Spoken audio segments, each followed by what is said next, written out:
What's up, everybody? Welcome back to another episode of Live here on Keystroke Medium. I am Josh Hayes here with Chuck Manley and Scott Moon. And by God, we're ending 2020 today. It's over. Bullet. We're done. Done with 2020 and all the shenanigans.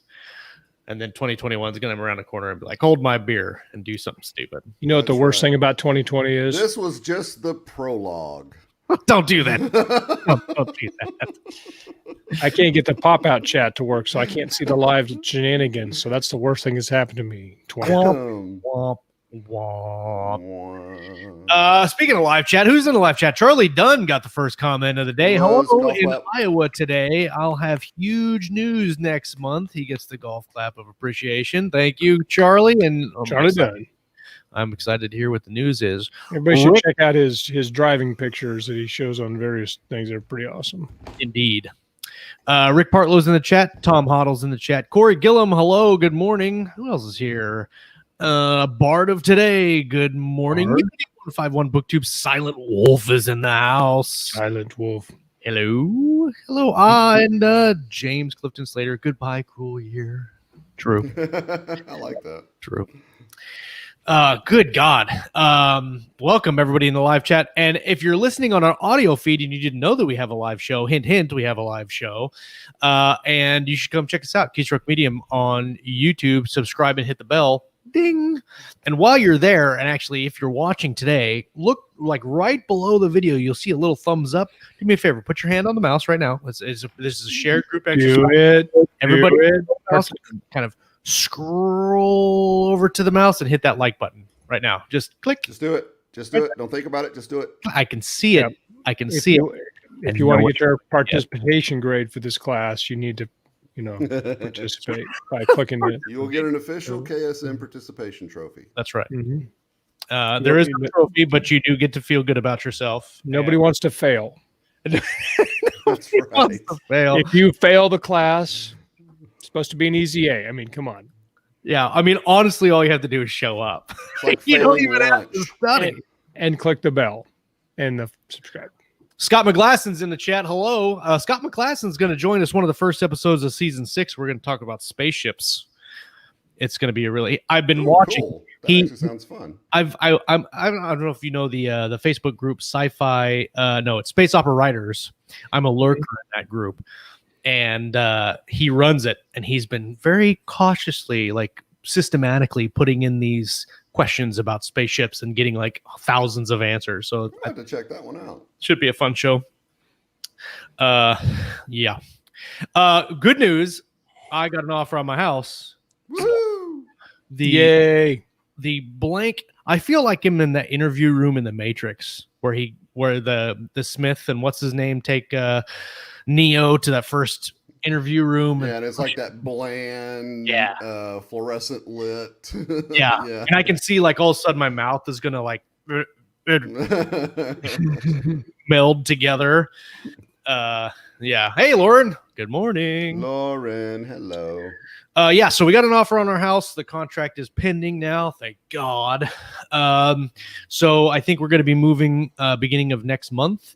And then I'll have a brand new command center set up and have stuff on my walls again, and hopefully won't echo. That's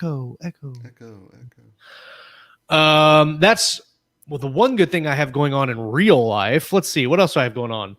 I am so close to being done with Tranquility. It's not even stupid. Look, I know I've been saying this for months, but this time I really mean I'm super serious. This time, I'm very close. Only got 10,000 words left.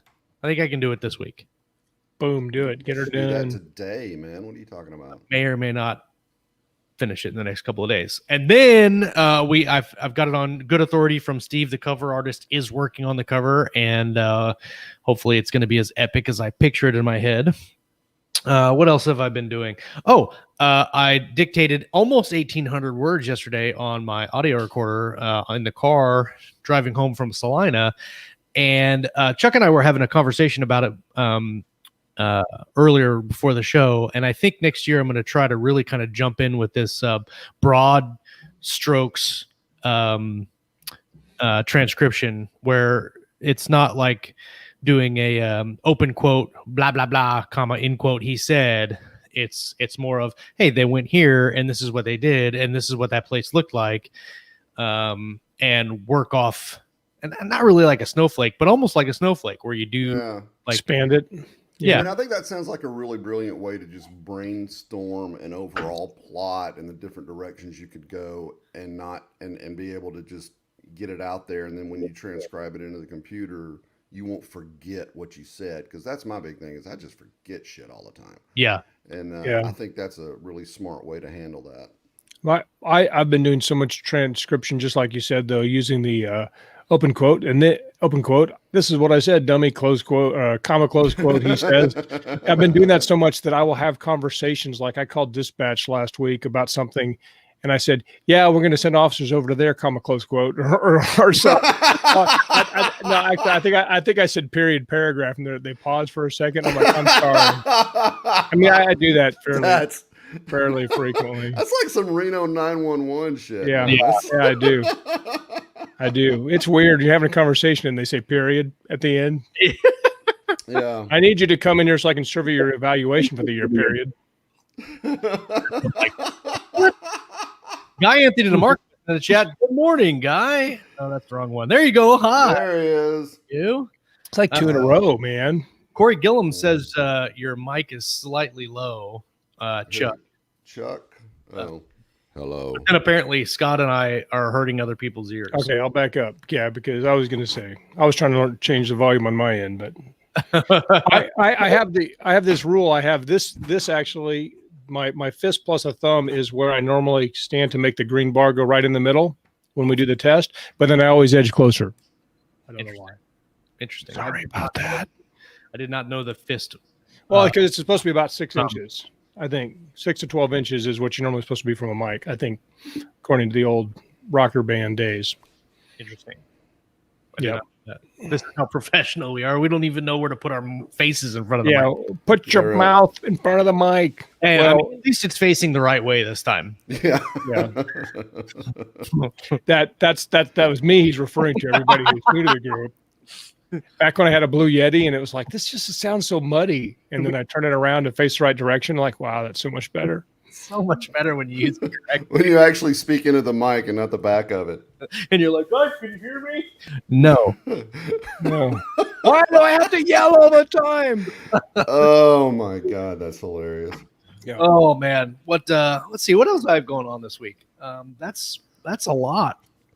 I'm just so glad I won't have to vacuum the floor. I'm not even vacuuming the floors for cleanliness. I'm vacuuming the floors to get the lines in the carpet. So just to make it look. Yeah. Yeah. I mean, I don't know how much more ridiculous you have to be in showing houses is the worst, when you walk man. into a house and you look at a carpet and you go, this doesn't have the freshly vacuumed lines on it. Right. I'm not buying this house. That's right up there with the people that look at the walls and go, that is an ugly color of blue. I will never buy this house. And you're like, it's paint. That's right. It's paint. Yeah, but not everybody wants to repaint. That's some people have paint problems. Especially if it's a dark color. You're like, and you want, because you got to like prime it 8 times and well, that's a valid point. That's a valid point. Well, you the prime in paint now. Yeah, I've never had good experience with primer. Although when I was a kid, allegedly, my parents had a bathroom that they painted black. That was in the 70s, and I'm like, that's a bold step. I think the 70s was the decade the whole of the country just went colorblind. Yeah. I mean, just I think back on the fashions and the decorating, and it's like or that, or everybody was just dropping acid and colors. Yeah, because you could have a black bathroom and orange shag carpet like 3 inches long every place. If I could get orange shag carpet for my new office, the sound quality would be great. You should put on your walls too. Get it like interspersed with wood paneling. Yeah. There you go. Sure. Wood paneling. I think that was in every place I ever lived. And mirrored ceilings. Mm-hmm. That was just over the bed. Let's see. Moving on. Tom says his tinnitus is not acting up today. Mine is. Lauren Moore says, guys, I've been so pathetic. I have time, but haven't been writing. Been stuck in trying to plot nowhere land. That is horrible. It's a horrible place to be sometimes. Yeah. Coincidentally, I don't know that I've ever been in plot nowhere land. I'm always in how the hell do I write this down after I plotted land? You're a plotter. You're the master plotter. Master plotter. Mia Cleve, hello, good morning. Vacuum lines that are willy-nilly, yeah, like all over the place. Next time, if I ever sell a house again and I have carpet, I'm gonna just vacuum line my name in the carpet. You know, the last time we sold ours, I told Amy I was gonna try and do like a giant, like one of those Japanese gardens, you know, with the little, like they do in the sand with the circles, sure. Yeah. and then just put like rocks in the middle of. Yes, 100%. Yeah. Vacuum around your dog that won't move or something. Yeah, exactly. Oh my gosh. Tom has a funny comment that I'm not going to put on video. Scott, I saw that. That was good. what have you been up to this week, Scott? Master plotting. Oh, I'm looking at. Are you talking about T.S. Huddle's comment? Yeah. Huh. I think you should definitely put it up there. It's the end of the year. Come on. I mean, what else could go wrong in 2020? Exactly. Right. Oh God, don't tempt fate, man. Yeah. So whose turn is it? What are we talking about? Or are you? It's your turn. What'd you do this week besides confuse your dispatch with your punctuation words? Yeah, I did a little bit of that. Just normal work stuff. Trying to get caught up. Trying to really be on top of things. Did a bunch of writing. Trying to think if we did anything interesting for the family. It's pretty straightforward and boring kind of week in a way, but I did have 5 days off. So I took 2 days off just because, and then I had my normal 3-day weekend. So that was nice. So I've kind of been pretending like I'm a full-time writer, and smashing out some words for the last several days. It's kind of fun to just go into, being a guy with an imagination, it's easy to pretend and disassociate from reality. I think that's also probably mental illness, but yeah, so I went in my own little fantasy world for 5 days and it was awesome. I loved it a lot. I'm considering, I'm applying for a different job here that might be open at a law enforcement training center in the area. And I have an interview coming up on that. I had a lot of mixed feelings about that. It's really hard to even consider leaving a career you've done for your whole, entire adult life, basically, or most of it. And then, but I bring that up because having those days off, I don't think in a new job I will have that type of flexibility, So, the new job, you'll have kind of just set hours. New job will be I'll basically be teaching. And right now I'm at night, I'm like the boss. So if I have sergeants to work for me and my officers are there and there's no major crisis, I'm like, yeah, I'm going to take tomorrow off. And that's as easy as it is. But I imagine it's not as easy when you're brand new to a new job. So I'm a little nervous about that. I'm a little nervous about the drive time, but I don't know. It might be really fulfilling work. And if I can do fulfilling work and get the words in, maybe that's a good thing. What I'd like to do is just retire and write full time. Indeed. So that's when I had my last birthday, I have a big motivational thing on my phone, and it basically is like I'm trying to write like it's my breakout year, which whatever that means. I guess it means write as much of the best things I can as often as I can and find some place to sell it. So fingers crossed. I think it'll be good for you. I think that once you get into the swing of things, I think the more consistent schedule and the not having to recycle on weekends or cycle off your sleep. Go cycle from days to nights all the time. Yeah.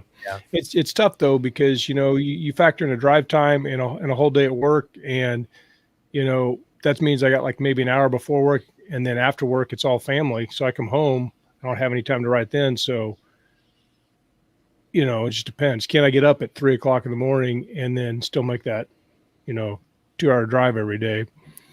I don't know. We'll see. Anyway. Options. It's good to have options. Indeed. Very true. What about you, Chuck? Oh, really? Just same old. My daughter had a softball tournament last weekend that they call it the Frostbite tournament because you basically go out there and freeze your chestnuts off watching your kid play softball. Yeah. Would you play softball in December? She fall. They call it fall ball. And Are it's they really just- soft or are they frozen solid? Well, we actually had a game last year during fall ball where it was so cold they had to wrap the bats in warming blankets because they were afraid they'd get brittle. Dude, There, listen, That would be at that point, I'm like, guys, come on. I mean, I get the novelty of playing while it's chilly outside, fine, but this is fucking ridiculous.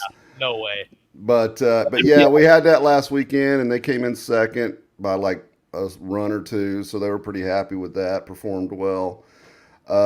Writing was just writing around that and all the other shit that I've got going. So family stuff, but yeah, it's just been pretty much status quo around the Manley Castle this week. The Manley Man Castle. The Manley Manor. I like that. You should get a sign and put it in your garden. Don't tell your wife though, and just put it there and see how long it takes. I keep telling her I'm gonna get like shit and just start putting it out in the landscaping in the front, and just not tell her it's there and see how long it takes her to notice, like gnomes and dragons and shit like that. I want to get one of those Chinese dragons. It's like 3 pieces, but it looks like he's going in and out of the ground. Yeah, I like those. Are very cool. She hates that shit though. So. I'm gonna put like random stuff all over the house. Right. See how long it takes. And I'm like, I don't know, maybe the house is haunted. I don't know.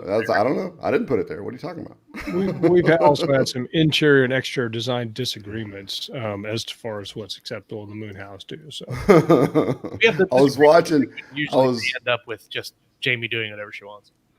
Oh, yeah, that's what happens in my house too. That checks out.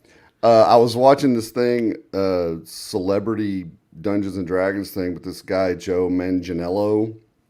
He's got a basement where he runs these celebrity D&D games and stuff, and he's got it all tricked out with stuff. But he's got this giant dragon head that hangs on the wall behind him when he's running his games. I told Amy I'm going to get one of those for over our mantle. For I think sure, that would be awesome. Yeah, no, I think you should. Look, your wall is high. What you should do is get that scaffolding that you had a while back. Yeah. And then put that so high that she can't, and then refuse to rent any more scaffolding. Yeah, they're out of scaffolding. I don't know. I'm sorry. I can't. We can't get any more. They ran out. The scaffolding is all gone. We've all complained a lot about 2020 and that stuff, but could anybody ever have thought, say back in the 80s or whatever, when Josh was a wee lad, did anybody ever thought that we'd be talking about casually, just off the cuff, about a celebrity Dungeons and Dragons game? No. I mean, at what point you're going, oh, this is going to be so mainstream, there's going to be celebrity Dungeons? No. As someone who lived through the satanic panic in Alabama. Right, yeah, when they're trying to burn books. I'll tell you right now, that was the farthest thing from my mind at all. And the only books they made a couple of movies about Dungeons and Dragons, like Game Lit Now and stuff, or what RPG Lit. But their version was always they go into the netherworld through the D&D game, and they all are killed by demons because it's evil. Yeah, I remember listening to it was an audio. It was on cassette tape, and you would get. It looks like a book, but when you open it up, it's got 6 tapes on either side in little plastic pressure deals. It was called Adventures in Odyssey, and it was like a kids Christian-based audiobooks. Basically, they were dramatic tellings and stuff, and they had different voice actors or whatever.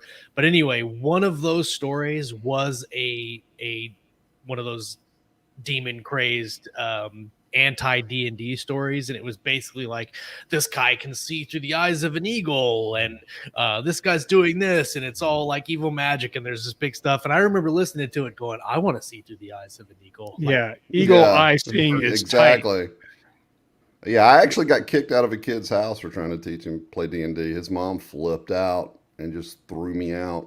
And I think she threw me out because she was talking about stuff she'd read, and she was talking about how it's witchcraft and magic and all this. And I said, ma'am, you do know that shit's not real, right?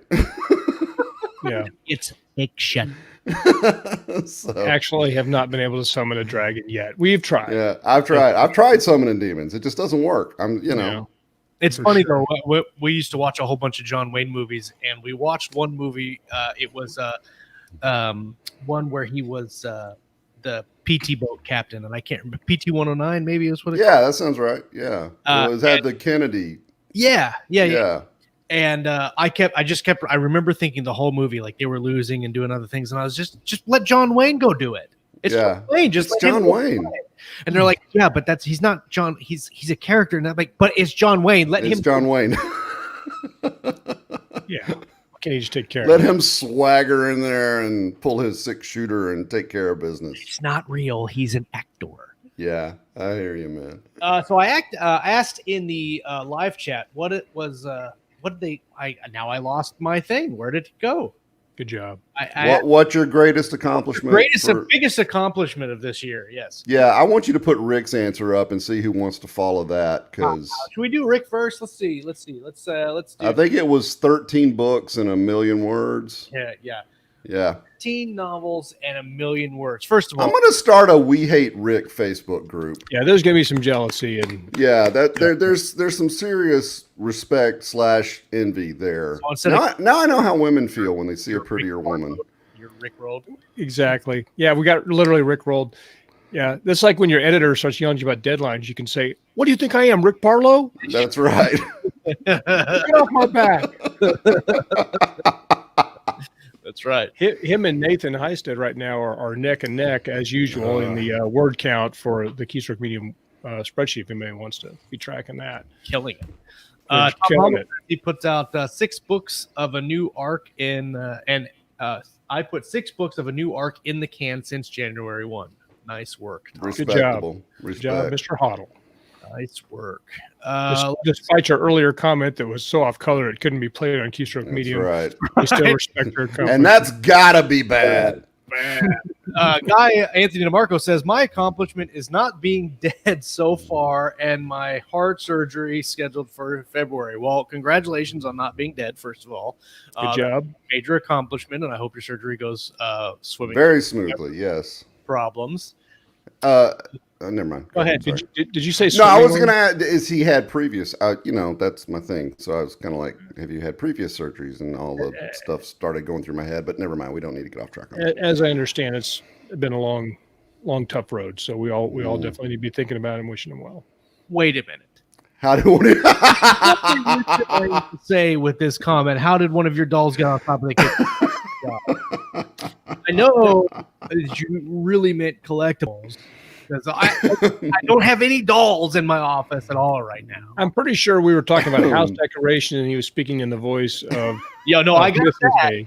Yeah, I got that. Oh my gosh. Let's see. Scott McGlasson says his greatest accomplishment is not going postal this year, which I think is really an accomplishment for everyone. It actually is. Yeah. That's a daily goal. Really, we have an award on the department for Commendable Restraint. I think probably everybody should get a Commendable Restraint. Most people should get a Commendable. Most people should. Some people are not restraining themselves online. Jake Linder says he published 5 books, including book number 14 in his Oracle Adventures series. Fantastic. He's been great this year. A while ago. I still have. I do. Check this out. I still have. Aha! I remember that one. Yeah. Duplications. Fantastic. I like having those things. You have to touch. He's been putting in the work this year. That's very good. William Tyler Davis. By the way, if you have TikTok, follow him on TikTok because he's very funny. My biggest accomplishment this year was having 3 months. 2 release months and a book club month that made more than my regular job income. That's everybody dreams of that. Well done, sir. Right? Well done. Phenomenal. Good job. I published 1 book this year. So did I. Well, I didn't actually publish it. I just delivered it to Athon, and I'm about 75% done with the next one in that series. So that's it. I wrote some short stories too. Silent Wolf said he published a book. That's right. His first book. What was that book called? Raising Aces? I think it was Raising Aces. I believe that was correct. We sponsored my sponsor a couple weeks ago. I have to look at my new book pile. I'm pretty sure I bought it when it came out. I bought it. It's on my TBR. All I need, I need to learn to read faster. Really do. I'm going to scroll through here and see if I missed any other accomplishments. Lauren Moore says, I heart Adventures in Odyssey. It was a really fun little series, especially as a kid listening to it. Let's see. Got my glass and did some. Oh, go ahead. Weird YouTube problems this morning. Facebook worked, but I couldn't hook up here until now. Seems to have, okay. I'm glad it's working now. I saw that this morning. When I first got up. Somebody I think it was 20 books said YouTube's not working, and I went and looked at it, and I tried to pull up YouTube, and it literally said there's a problem. That's all it said. It was Google and YouTube were down for a little bit this morning, like both completely. And I haven't seen whether it was a hack or whether it was some kind of, I don't know what, but it was down. Let's see. Oh, Scott McGlasson says he did his first orbital strike in 3 years last week. That counts. That's fantastic. Nicely done. Fantastic.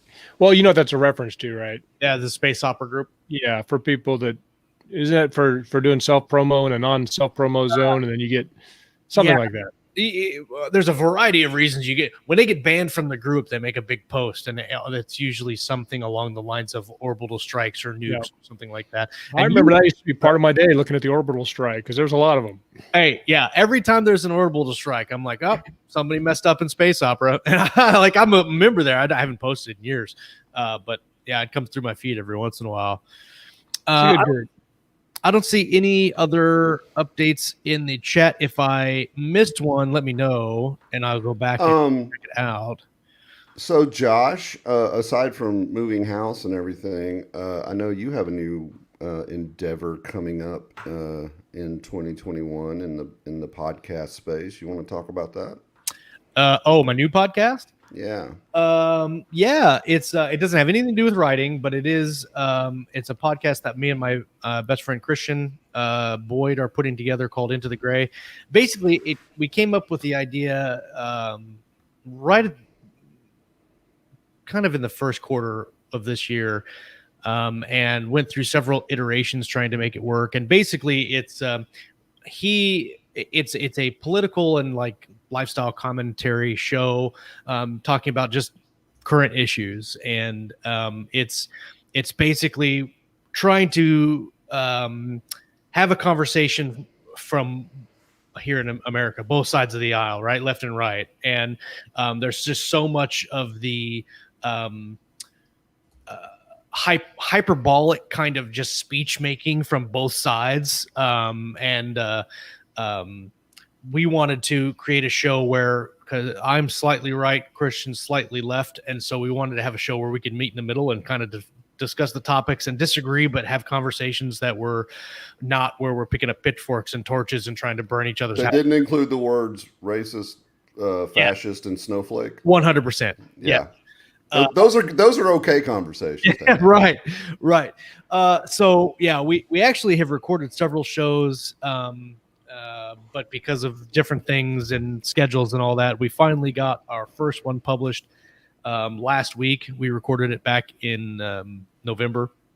But Into the Gray is the podcast. I think it's intothegray.podbean.com is where you can find it. We don't have a website yet, but the podcast is started, and it's just it doesn't have anything to do with writing. If you're into sharing your political discussion or thoughts on different topics, we're going to be tackling, law enforcement, regular politics, just the general stuff, and not kind of the stuff that you get on the news where it's just like one side pushing an issue. What about like pineapple and Canadian bacon pizza and important shit like that? Well, so coyotes. There's probably a line drawn on pineapple and pizza. We'll probably have to have a fight about that. I saw this morning that beavers are the most popular animal on the internet right now. That's not true. Are you sure it's the animal?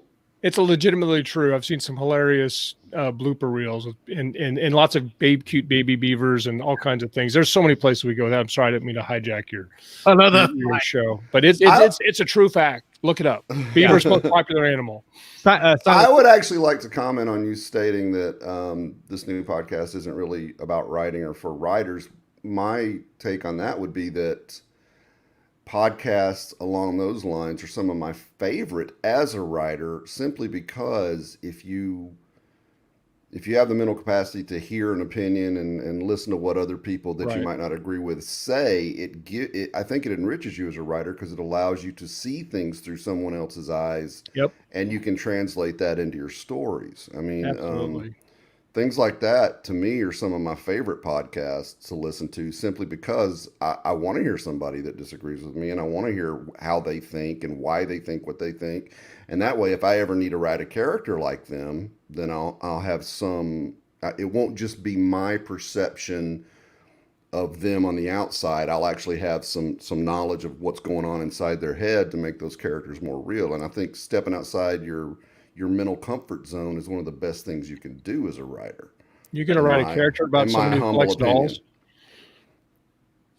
Let's see. What's your favorite non-writing podcast, both of you? My favorite non-writing podcast, I would say probably Joe Rogan. I like Joe Rogan a lot, but since everybody likes Joe Rogan, I also like Jocko Willink's. Yeah, that's good. And there's a couple of fitness ones I'll listen Gary to. Vee's is pretty good too, but sometimes he's a little much. Like sometimes I could listen to him for like a month, and then I've got to take like 2 months off. That's true. I feel the same way. Very positive, but also it's kind of like, I think that his advice to constantly create content is good, but I think it needs to be tempered with maybe having a little bit of quality content and things like that and whatnot. There are some other goals people put in here. Do we want to read their goals? Goals for 2021? Yeah, so I'm sure that everybody should know if you put something in the live chat. That's what I was doing. Sometimes when people see me typing or any of us typing, we're responding to the live chat. We're not like doing some other off like writing a novel while we're writing a novel. Oh, this is a great scene. And then Chuck said, "Lord, another best friend to Scott." Scott, no. Don't Scott. I didn't even hear that. What are you talking about? What did you say? I had this tinnitus flared up in my ear for a minute. I started crying for no reason. I don't understand it at all. All that's redacted from Scott. Right. I like Scott McGlass that says pineapple pizza is an abomination, and I will fight you until the very ends of the Well, we're going to have a problem then, because my favorite kind of pizza is a Hawaiian with banana peppers on it. Yeah. On a thin crust. I would eat that. Chuck, oh, no. The rest of the show, I'm glad you guys are here, and we value dissenting opinions on this show 100%, and I was like, Chuck disappeared. This is evil. That was good, man. I actually stared there for a minute. I thought the internet was going down. Oh my gosh. I crashed the internet because I like pineapple on pizza. I will come to your house and eat pineapple pizza. I might flick off the peppers. But. Oh, that was funny. As soon as he started talking, I was like, I'm going to kick him out of the show. Let's see. Tom Hoddle says his goal. You're getting ahead of the program here, Tom. We're not to goals yet, but his goal for 2021 is to sell a new series arc to a publisher and get the sold crime fic novel followed up. Very nice. Very cool. I thought I saw another one in here too. There was Silent Wolf has one before that, and then I think Rick has one before that. And raise my contracting income by 25%. That's actually a very good goal. That's actually that's actually a very professional sounding goal. Because that's a measured it's a measured thing. That's good. And success always comes in increments. It's incremental. It's not, you can't usually occasionally you get lucky and make a huge leap forward, but usually if you make consistent incremental goals, you can push forward, get quite a long distance. So let's talk about our accomplishments for this year, and then we can talk about goals for next year. Probably guys in the live chat, and gals, what we're probably going to do is potentially take a couple weeks off for the holidays. I'm not really sure. We're definitely going to take next Monday off, and I'm not sure about the Monday after. So we're probably going to cover goals for next year today. And then if we happen to have another episode, maybe it'll just be a free for all. We'll do whatever we want because that's what we do anyway. So as far as 2020 goes, your biggest accomplishment this year, and I'll go first to give you guys some time to think. I think my biggest accomplishment this year is getting Enemy of Valor published, and that trilogy capped off, and then also getting Tranquility almost done, and with everything else that has been going on this year. You know, I went from being a full-time author, part-time dad to full-time dad, part-time author. And it definitely was a kick in the pants for my writing time. And I'm starting to get back on top of that. And I think going forward next year, I'm going to really kind of nail down word tracking like I did in 2019. And I was thinking actually about that this morning. And this year I didn't track any words, and I did it on purpose. But I could also see the lack of productivity combined with the lack of time really kind of hit me hard this year. So the Valor series was the capping that off was really good for me, and keeping this show running every week, which sometimes was a chore, but it's always a fun experience. And I'm grateful for the show and for every one of you that are out there in the live chat. And yes, even some of the people that listen on the audio feed too.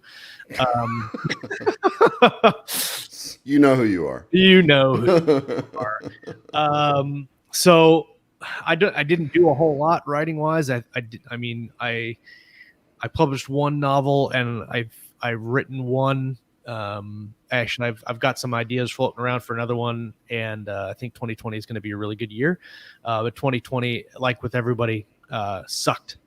So that was my biggest accomplishment this year, was actually making forward progress in writing instead of just crying in a corner, rocking back and forth. Who wants to go next? I'll go. I had pretty much a shit year writing productivity wise. I finished Dark Devices, and I got that to Athon. And like I said, I'm 75-ish% done with Dark Disciples, the second book. It's just this year, between the COVID, having the kids at home and everything, my mom had some health issues I had to be involved in, just extended family stuff, ate up so much of my time. It's just been a tough year, and I had to become a school teacher for a while with the youngins here. So that's really been it. I wrote, like I said, I finished Dark Devices, and I'm working on Dark Disciples. I did the outlines for Dark Dimensions. I wrote a couple of short stories, like Galactic Murder Clowns. Best title ever. We all know. Thank you. It's on my website if you want to read it. Everyone should. But yeah, it's just this year, like Josh said, it's just been crazy for everybody, and the family stuff just cut into my regular routine tremendously. It's actually, since I started doing the whole indie publishing thing, this has probably been my worst productivity year. And sorry about that, Stephen Rhett. But yeah. So, but I did get something done. So I'm taking that as a win. And thanks to Audible's Premium Prime, whatever the hell, Premium Plus program, I got my first 1,000 reviews on something. So that was kind of nice. A little feather in the cap. And I got called a know-it-all neckbeard, which is probably my favorite thing I've ever been called. Nice. Which book got the 1,000 reviews? Is that on the Awakened? The audio book for Awakened. Right. Yeah. Good. And it's just because and honestly, I can't take any real credit for that specifically, because they just sort of enrolled it without checking with me. And I was like, all right, fine, go ahead, whatever. And then I just saw the reviews start taking off. So yeah. But yeah, shit productivity year, but I got the family through 2020 without anybody shooting themselves, so it worked out okay. Yeah, always a plus. I was going to say on your Audio Plus deal, nope, that's not it. Awakened, Chuck Manley. You didn't get the usual downturn in average. No, it's slowed down a lot, but it's still kind of. Oh no, you're talking about the average. Yeah, 4.6. It stayed 4.6 the entire time. That's all. You got more. A lot of times when you start getting free stuff, people leave crap reviews. But if you can maintain that high review average, it's obviously a good. Yeah, it's got like 1,140 at the moment, and I think I've got like 9 1 stars or something.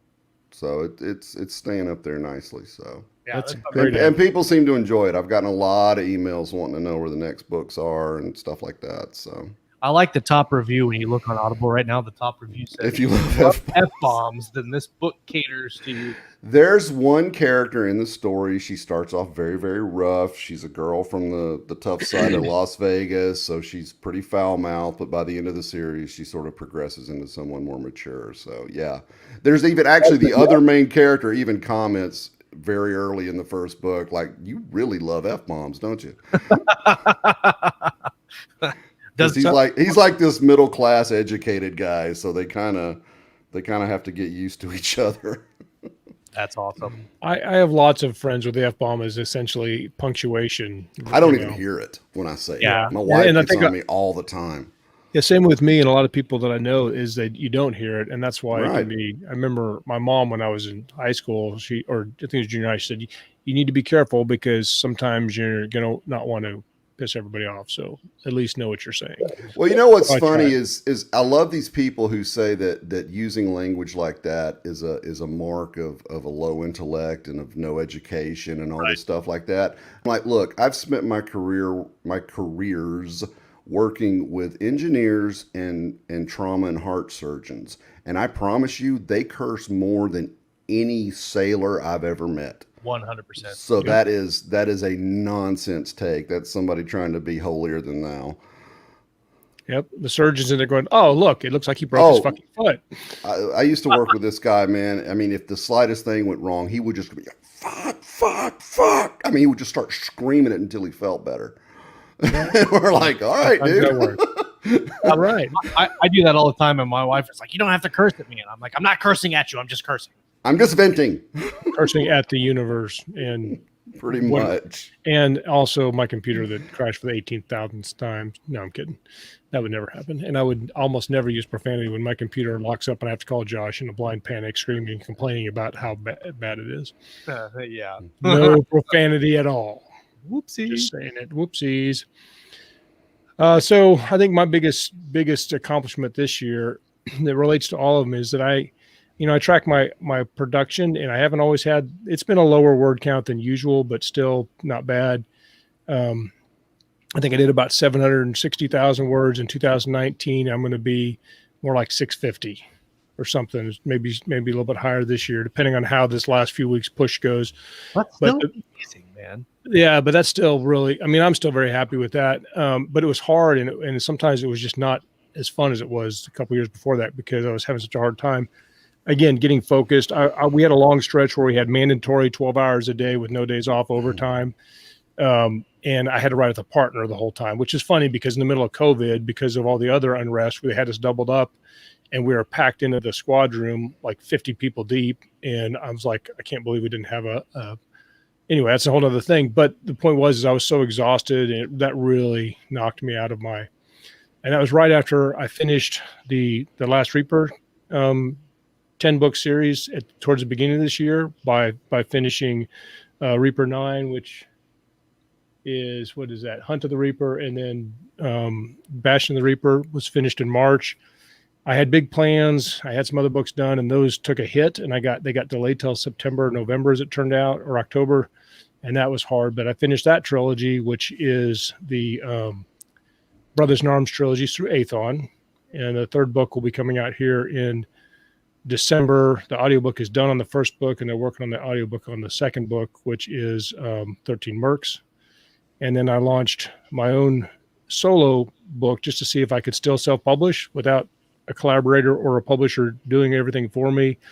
And I like it. It hasn't been nearly as financially lucrative as the other ones, but I did get 3 of those books done and got a 2 publishers pack contract with Podium for the first 2 books in the third and fourth book. So, and I'm trying to finish that up. So, I mean, I did a lot and I'm kind of beat myself up, I think, like most people have. But what I was going to say, my biggest accomplishment out of all of that is what allowed all that other to happen is that since I tracked my stuff, I only had I think maybe 3 days where I had 0 words the whole year. So I wrote every single day. Those 3 days, I can't remember. I think somebody might have to go to the hospital or something, or maybe it was during all the protests. But And usually if I get like very low word counts, it's because I'm editing or revising, but I tend to be kind of an add-inner person where when I cut out a lot when I edit and revise, but I'll see something like, man, that's really light on the description here. So I need to flesh out this scene, or this character wouldn't just do this and then go right to this. So there needs to be a couple of exchanges of dialogue. So when I edit, I tend to add in. So that's why I would still get words. But the biggest thing is despite all the massive discouragements of 2020, I managed to show up and work at it each day. So, and I think that in and of itself is an accomplishment. Like, yeah, especially with everything else going on. That's the thing I'm most proud of. Like literally there was a day where I think I wrote for like 15 minutes and I wrote 7 words and I put it on the spreadsheet so I wouldn't have a 0. It's like, take that, you assholes, talking about fate and destiny and all that. So, but I'm proud of that. And I wish that, because I always believe that hard work pays off, and some of my darkest times have been when I'm working so hard but making no progress. And I think a lot of people feel the same way, that it's very discouraging, because I feel like if you work, you should get a reasonably compensatory result. And so like if I show up to work, I should get paid this much. And if I write every day, I should be able to be a full-time writer and just do it because that's my passion by this time. And it's been a couple of years past when I planned to retire and write full-time, but I'm still chipping away at it. I mean, maybe it takes me 10 years instead of 3 or whatever. But the thing is that I don't even care if there's been some talk about what if Amazon becomes a merciless monopoly and starts lowering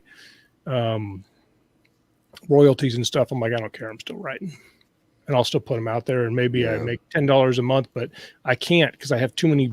My biggest complaint is not that I can't get the books written for my publishers. My biggest complaint is I have like 18 stories that I've started and I love, and I can't get to them because I can't write fast enough.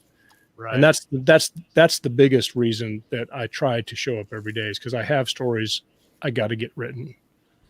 Anyway. And I think that's true for everyone. And I think it's a testament to how badly you really want to do the full-time writing thing.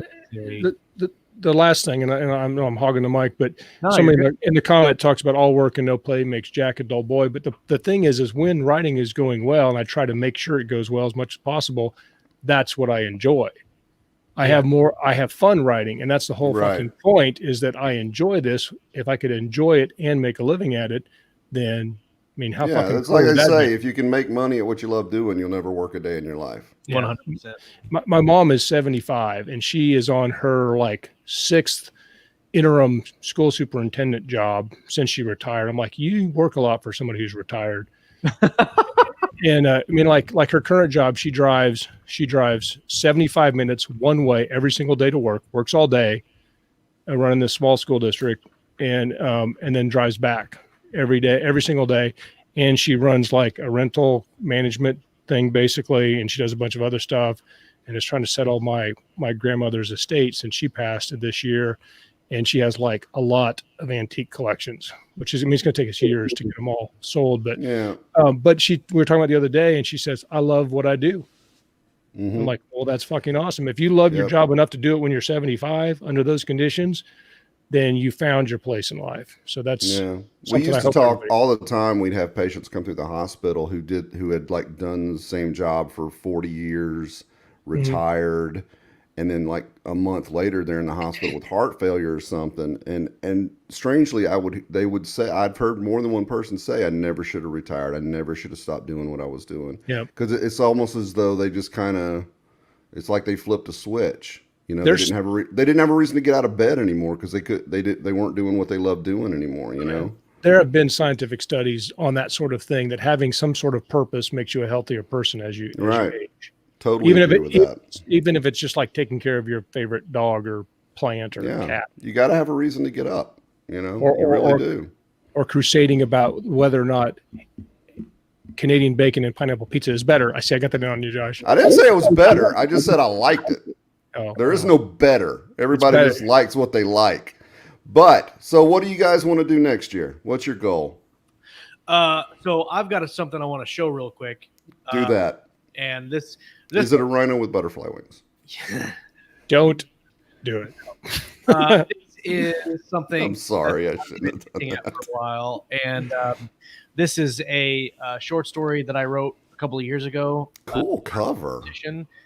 And Wonder who did that cover. wonder a little guy named Jamie Castle. Nice job, Jamie Castle. I like that one.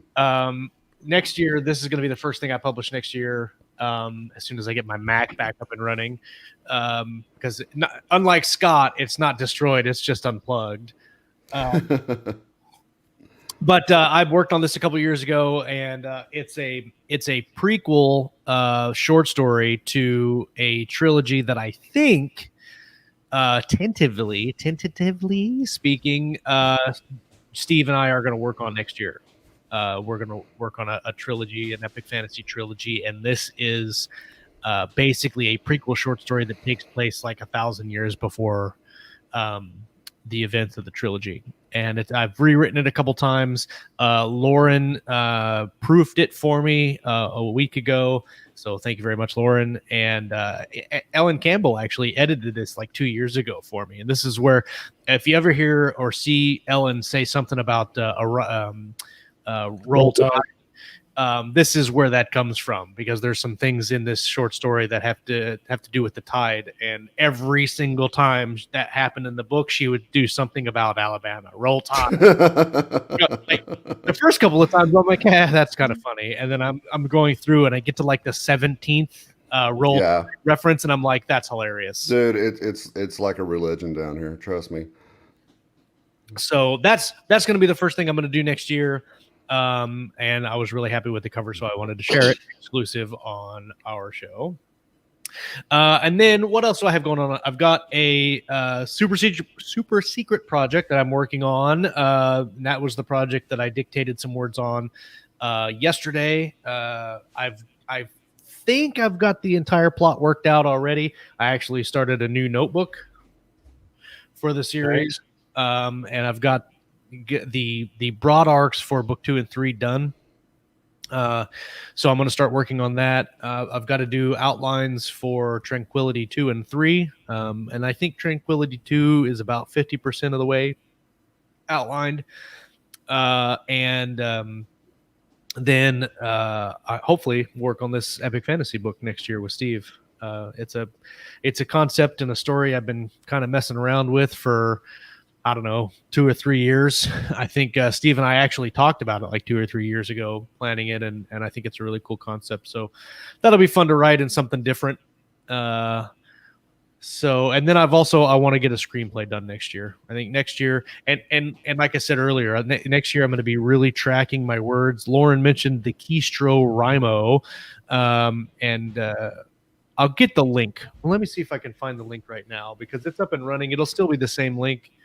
It'll just be a different spreadsheet. Let's see, Google Docs, or actually it's in Sheets, I think.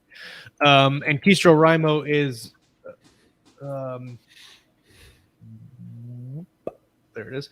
It's basically kind of like NaNoWriMo, except it's every month. For sure. We've got several months that are in here already, and maybe what I'll do is I'll just create a brand new sheet. We'll use that for 2020, and this one will be or 2021 rather, and this one will be for 2020. But you can go through this link here. I'll put it in the live chat because we'll be changing it here in a couple weeks anyway. So if you want to check out what it looks like this year, the link is in the live chat now. You can check out that spreadsheet. That's basically what it looks like. It gives you a spot to put your name in. It gives you spot days to type in what you've written that day. And let's see, in December.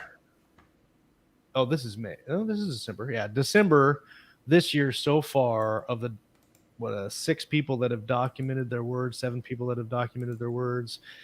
So far, 1.3 million words written this year in December. No, just in December. Just in December. I think. Oh wait, maybe that's total.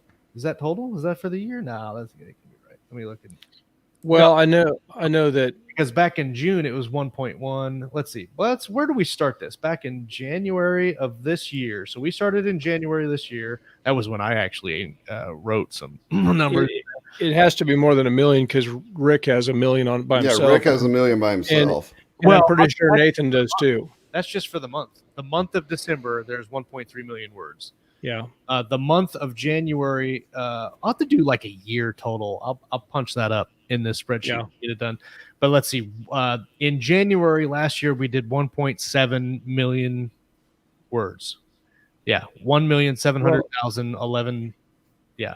So we're gonna set it up again this year, and like I said, I'm gonna be like eyes on it and getting. I'm gonna try for 3,000 words a day, and push really hard to get my word counts back up where they need to be.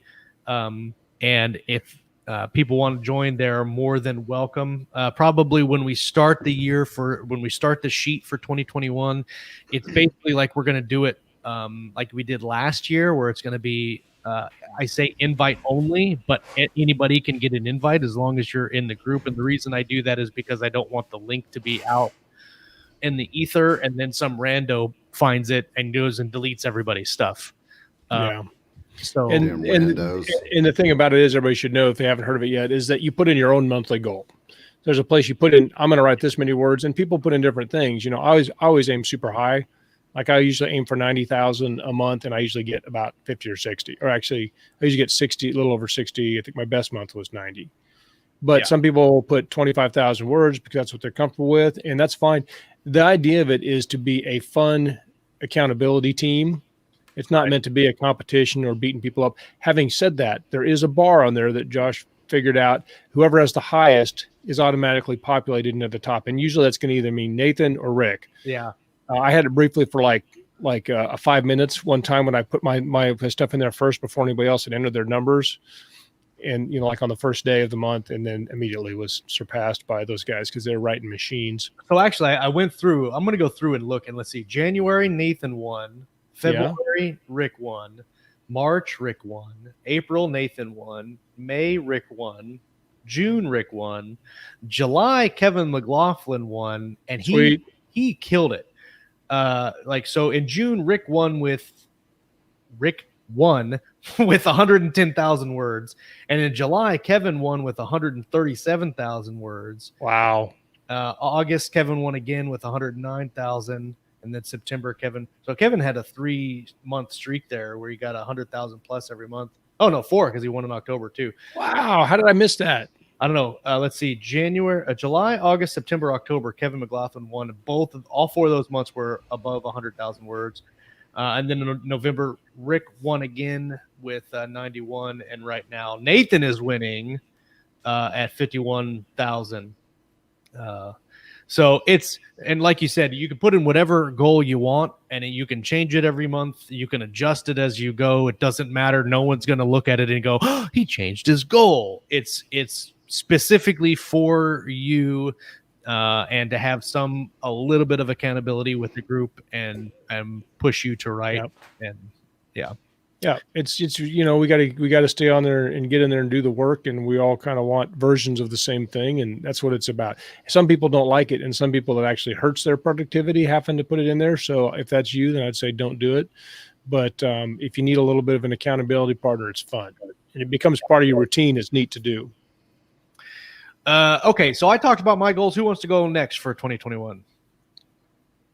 I went last time, so I'll jump in and give Chuck a little bit of time to think about it. Tom, have fun with your in-laws.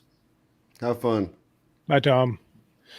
So my goals are pretty boring because they're kind of the same. I want to make sure I write every day. I would like to do 3,000 words a day is always my goal. I didn't hit it last year at all, but I mean, that's See, I'd read that Stephen King wrote 3,000 words a day, but then somebody told me it's actually 4,000. But I remember an interview at some point, and I remember thinking that's 90,000 words a month. That's a Stephen King sized novel every month. At 4,000 words a day? Well, it's 3,000 is 90,000. 3,000 words a day is 90,000. Right. But anyway, that's neither here nor there. The point is that, and he doesn't publish everything he writes. He's probably got books laying around. But that's always been kind of my metric for getting that done. and I want them to be decent quality. So I need to write the words, but then have time to go back and do some proofreading every day. So one of my goals is to hit my word count goal, but always spend at least 1 hour a day doing proofreading and basic editing kind of as I go along to make the editing process at the end not so impossible.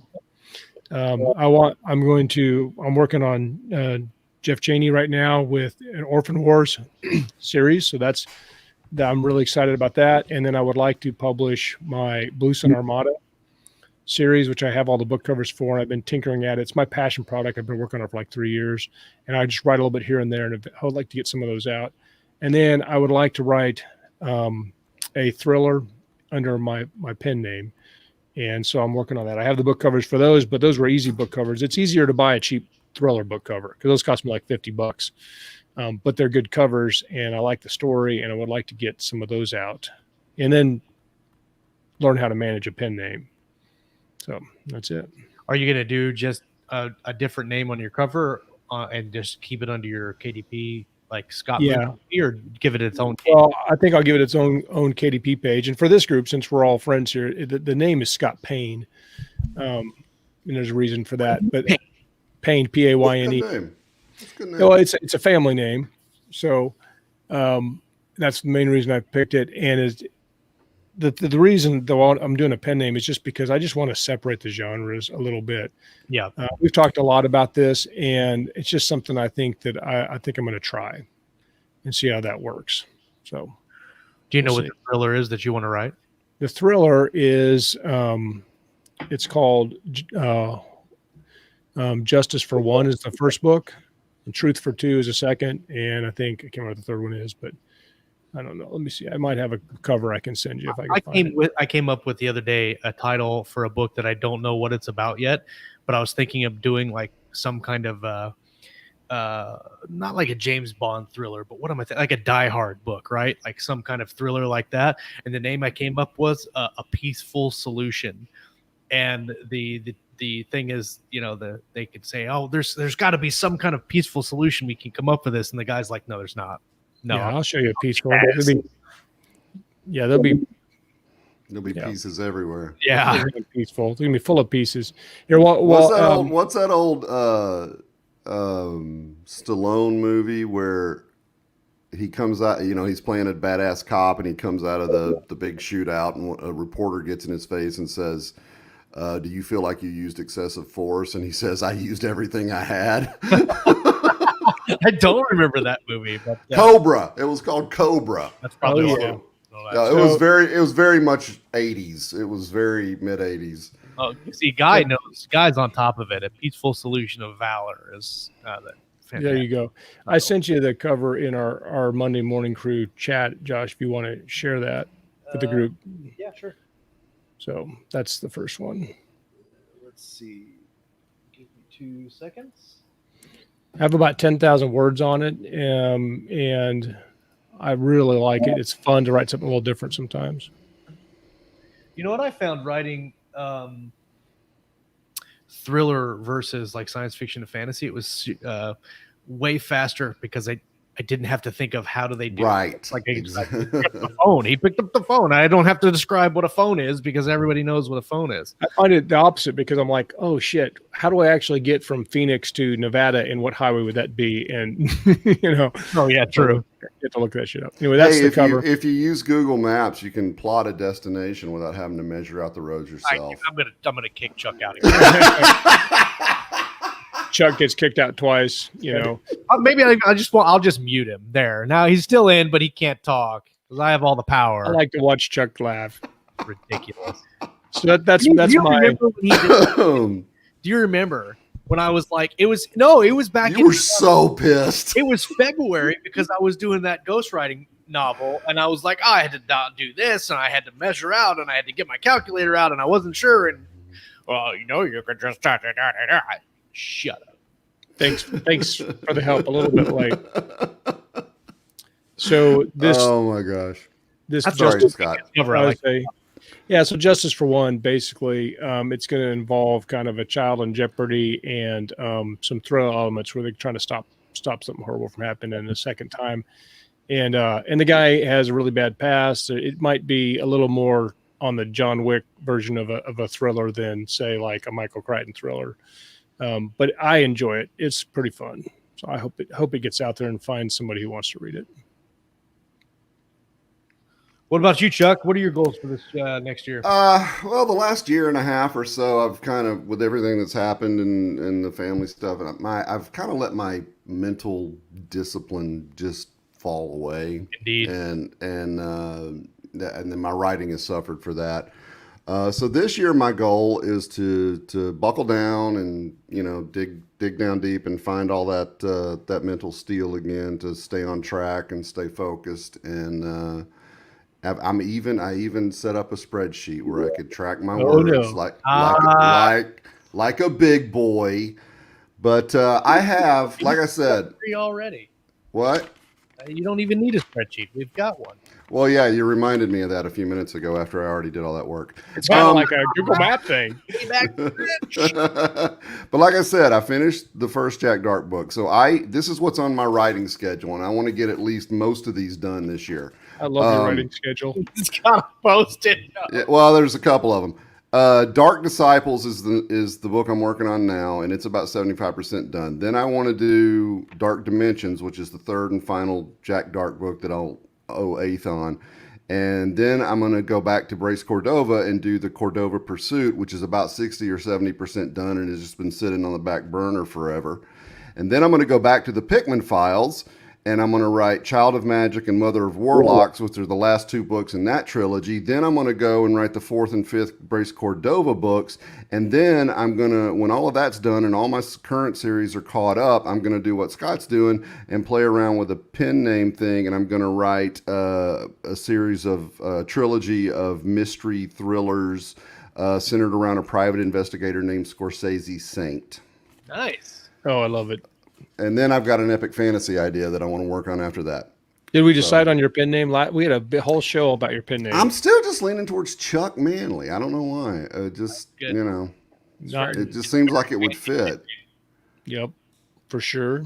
But basically, my goal this year is to just to get back to the writing discipline that I had prior to all the craziness, because things are starting to settle down. Everybody's health is getting better. Hopefully this COVID thing will wrap up and the kids will be back on a routine schedule within the next 6 months or so. And, I need to quit being such a little bitch about everything. So Me too. I like this pen name for you, Chuck. Chuck Raw. Raw Chuck. Raw Chuck. Raw Chuck. Raw Chuck. Chuck, That's my stripper name. It could be basement neckbeard. I could put You would sell the shit out of some books. Guys, I laughed. I read that review, and I bet I laughed for an hour. That just was so good. I don't know why a guy was trying to insult me, but it just amused the hell out of me. I laughed about that for a long time. I think basement neckbeard could be the next Chuck Tingle, assuming you're not already Chuck Tingle. 100%. I think next year we should bring back the favorite one-star review segment and do that. We could do that. That would be fun.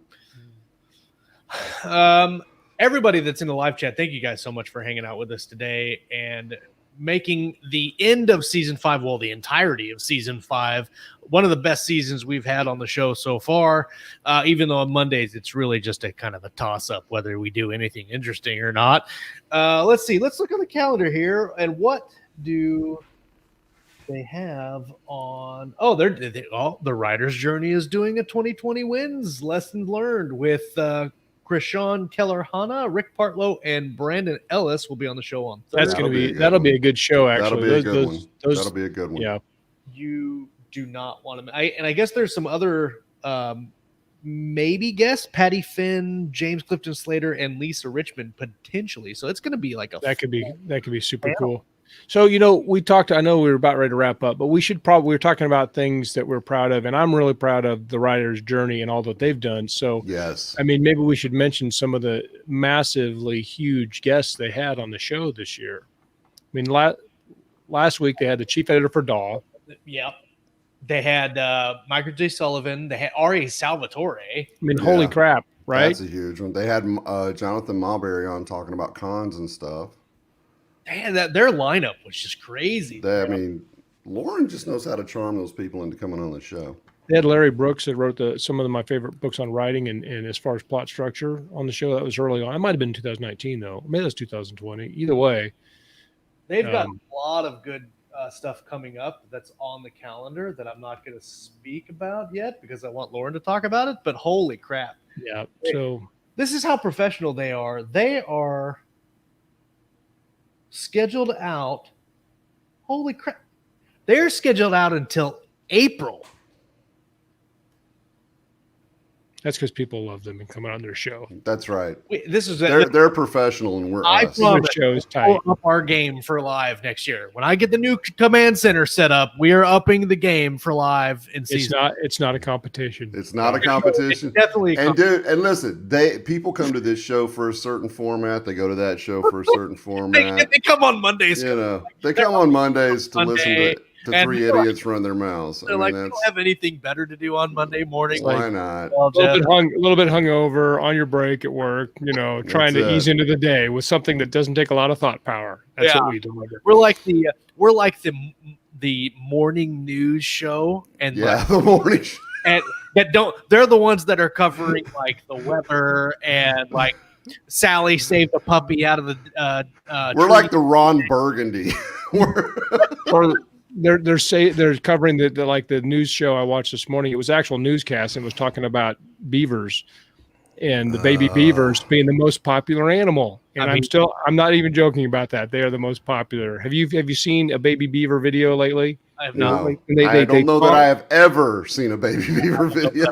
No, they're all that come in my feed now. It's crazy, and they're really cute, and they kind of talk to you. But on the newscast, one of the guys, the newscasters, makes this comment. He says, "Well, I thought they were bigger. I mean, I guess maybe I'm looking at my beavers in the wrong place." And then the show went to crap after that. That's our show every day. That's our show. Oh my gosh! Hey, to make you feel better, Scott, Lauren says that those are topic ideas and the guests aren't lined up. So yeah, I know. I was looking through, but still, there's some amazing stuff. I don't even have any. She's still way better at it than we are. Yeah, I'm sorry about that. Anyway, if you're listening on the feed, thank you guys so much for hanging out with us this year. Season 6, 2021 is bound to be way better than this year.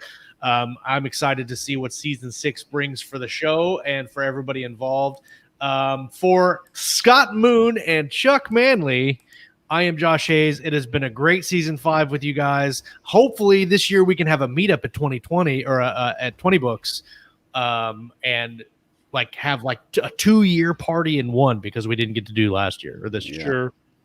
What could go wrong? So thank you, everybody. Don't say that, Scott. It's not over yet. Jinx it. I'm just saying. I mean, if we if the live chat shenanigans were transferred to Vegas in a real life environment and we were drinking alcohol, I mean, I'm just saying what could go wrong.